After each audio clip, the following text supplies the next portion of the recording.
existe clairement une place en fait pour les assureurs dans le système de santé, au-delà de leur premier rôle de rembourser les soins en complément de la sécurité sociale.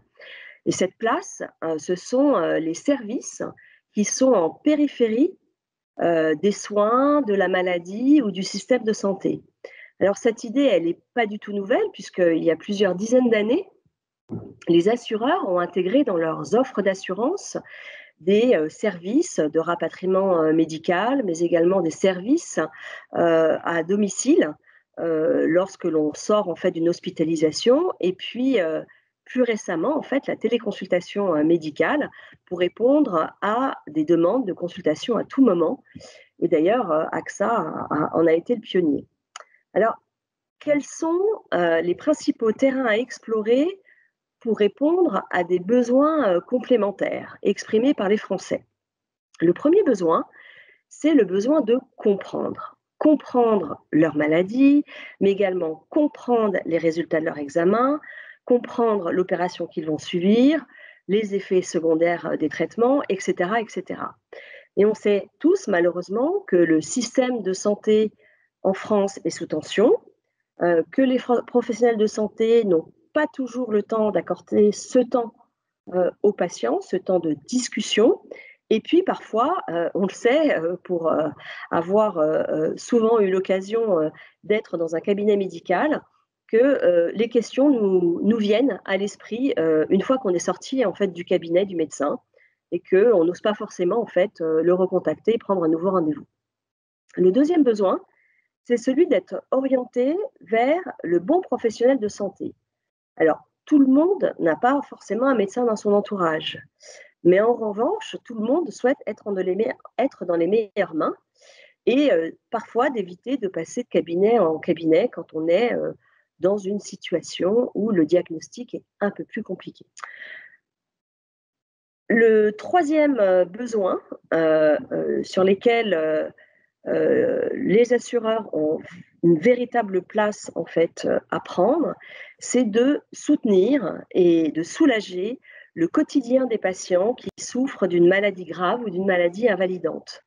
On sait malheureusement que la fréquence des cancers augmente, idem les maladies cardiovasculaires, et donc avec le nombre de plus en plus croissant de Français en affection longue durée, on a face à nous un nombre très important de Français qui attendent du soutien, et les assureurs ont donc clairement une place en fait à prendre. Et puis le dernier besoin, et moi à titre personnel j'y crois beaucoup, il y a tout le domaine de la prévention. Alors, on sait très bien que le ministère de la Santé engage des actions en fait, de sensibilisation, de prévention auprès du grand public, à travers des dispositifs d'ailleurs qui sont très bien faits. Mais la répétition est le meilleur gage d'être entendu. Et c'est la raison pour laquelle, à travers les contacts que les assureurs peuvent avoir avec les entreprises, puisque les entreprises sont leurs clients, il y a un vrai terrain propice pour sensibiliser aux risques santé les salariés de ces entreprises à travers la santé au travail.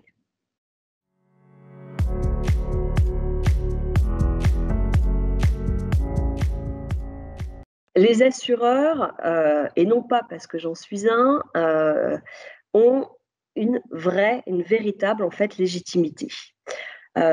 Pour trois raisons. La première raison, c'est que ce sont des acteurs connus des Français.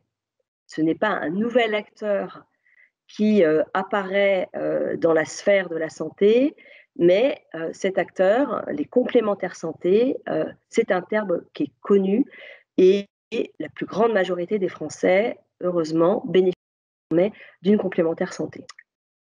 La deuxième raison, sur le terrain de la légitimité, c'est que, comme je l'ai rappelé en fait tout à l'heure, ils sont déjà entrés dans l'univers des services. J'ai parlé médical, j'ai parlé des services à domicile post-opératoire ou une immobilisation en fait à son domicile. Mais je pense que à travers la TCM, c'est bien les assureurs qui ont fait connaître la TCM en fait aux Français. Et ils ont ainsi apporté la preuve de leur caractère innovant et de leur capacité à identifier des besoins qui ne sont pas couverts par ailleurs dans l'ensemble du système de santé. Mais pour moi, en fait, il ne s'agit pas seulement d'être légitime.